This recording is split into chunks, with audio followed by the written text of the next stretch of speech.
Forget biology. Nature is the ultimate machine. Let's strip away the petals and look at the gears that make the world bloom. This is kinetic growth.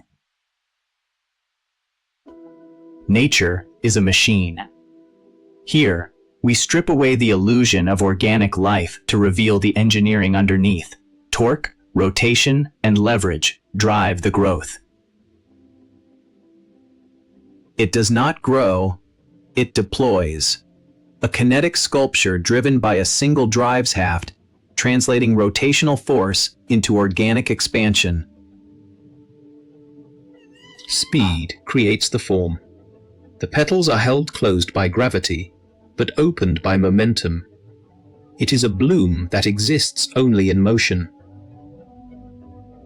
And when the power is cut, the illusion collapses. Life is energy. Without the current, there is only plastic and potential waiting for the switch.